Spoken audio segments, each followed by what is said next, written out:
Brazil. We think of bright colors, amazing nature, and the fun rhythms of samba. But there's a hidden side to Brazil, a darker side filled with tough stuff like bad choices and human weakness. We're going on a trip to explore this hidden part of Brazil, looking at the 7 deadly sins in the big cities and sunny beaches of this interesting country. From the fancy streets of Sao Paulo, where bad desires hide in plain sight, to the tough streets of Maceió, where anger is a big problem, we'll uncover the real stories. We'll meet people dealing with these sins, both the people who are hurt and the people who cause the hurt.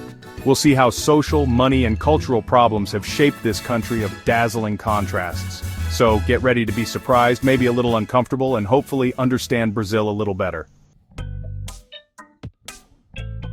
Sao Paulo, the center of everything in Brazil, a city that never sleeps, where the pulse of life beats faster and louder than anywhere else. A huge city driven by big dreams and desires. The streets are always alive, filled with people chasing their ambitions, their passions, and sometimes their vices. Here, among the tall buildings and expensive stores, wanting too much isn't a bad thing, it's almost expected. The city thrives on excess, on the pursuit of more. It's a way of life. People walk with purpose, their eyes set on the next big thing, the next thrill, the next conquest. The air feels electric, like everyone is looking for fun and excitement. As the sun sets, the city transforms, revealing a different side of itself. The Jardins neighborhood, a place for rich and important people, becomes a playground at night. The streets are lined with luxury cars and the air is filled with the scent of expensive perfume. Fancy nightclubs pulse with music, their doors guarded by bouncers who decide who gets in and who doesn't. Inside, the dance floors are packed and the energy is palpable. And secret meetings happen in dark corners. Deals are made, secrets are shared, and desires are fulfilled away from prying eyes. The city's escort services are busy, offering anything you can imagine. From companionship to fantasy, there's a market for every desire. But behind all the glamour and fancy stuff, there's a dark side. The pursuit of pleasure can lead to dangerous places, where the line between right and wrong blurs. Looking for fun can become an obsession, leaving behind broken hearts, ruined dreams, and addiction. The aftermath of a night out can be sobering, revealing the cost of excess. Love and lust get mixed up, and the hurt it causes becomes very real. The highs of the night are often followed by the lows of the morning. But even in the shadows, there's something kind of beautiful, a deep desire for connection, for something more that we all feel. It's this yearning that keeps the city alive, that makes Sao Paulo a place where dreams are made and broken, where lust wears Armani. In Rio Branco, the main city of Acre State, overeating is a big problem. This isn't just a minor issue, it's a significant public health concern that affects a large portion of the population. The streets are filled with vendors selling all kinds of food, from savory snacks to hearty meals, and people are constantly indulging in these offerings. Not fancy overeating in expensive restaurants, but a basic kind, driven by need and a culture of having lots of food.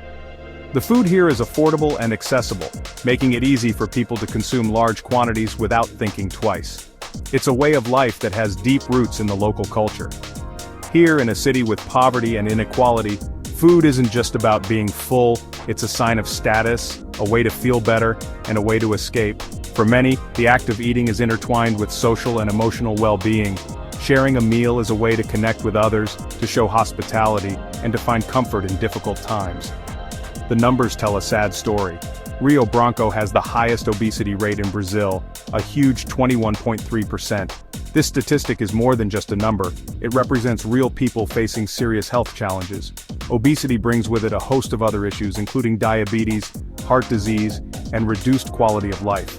This isn't just about people making bad choices, it's a complicated problem connected to poverty, not having healthy food, and a culture that values big portions.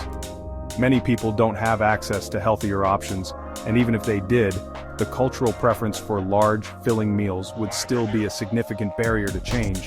Traditional foods, often full of meat and carbs, are served in huge amounts, a leftover habit from a time when having enough food was a big worry. These dishes are delicious and satisfying, but they are also calorie-dense and can contribute to weight gain when consumed in large quantities. But now, with people not moving around as much, all this food has become a health problem, with more people getting diabetes and heart disease.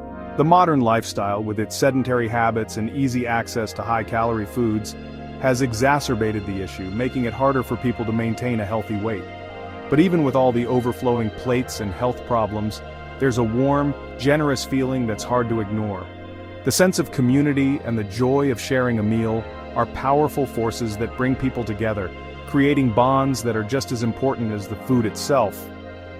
Food is meant to be shared, and in Rio Branco, sharing is a way of life. Despite the challenges, the act of coming together over a meal remains a cherished tradition, one that speaks to the resilience and generosity of the people. Brasilia, a city built on a dream, a perfect idea of a modern, fair Brazil.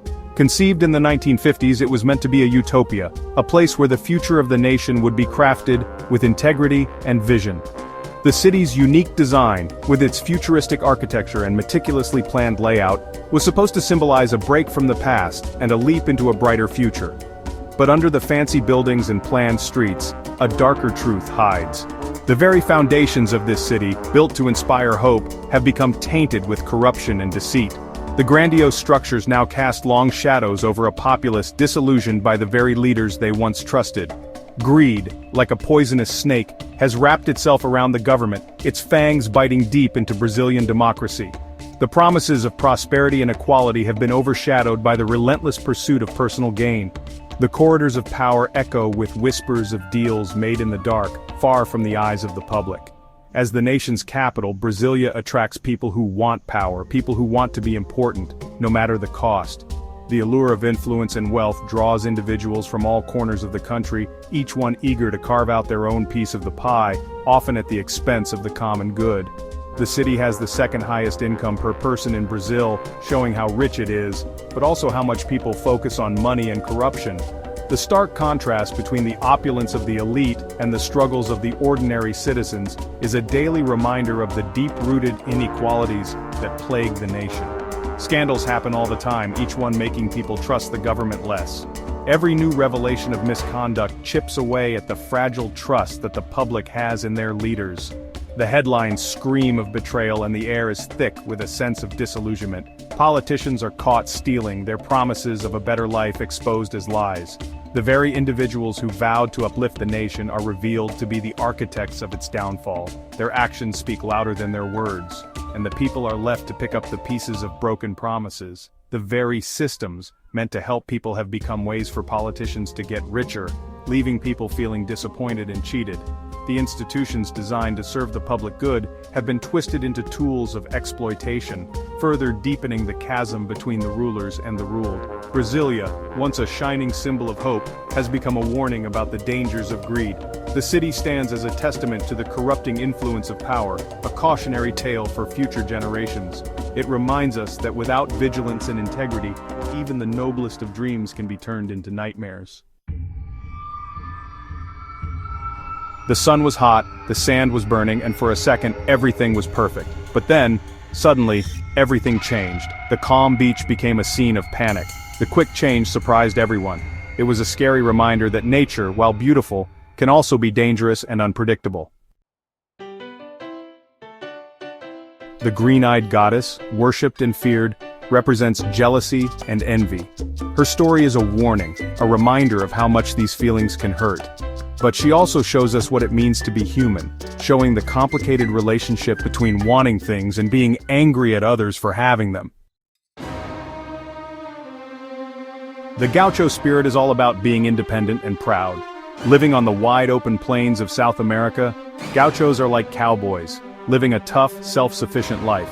Their traditions, music, and dance show a deep connection to the land and a proud history that's still alive today. In quiet, peaceful places, where time seems to slow down, calmness can capture your soul. Here, the gentle sounds of nature create a peaceful feeling. It is in these quiet moments that we find a deep sense of inner peace and understanding. There's more to life than what we see on the surface. Everyone has hidden stories and struggles we don't know about. It reminds us that every person has a unique story, often hidden by how they look. By looking closer, we see the real human spirit, full of strength, hope, and never giving up.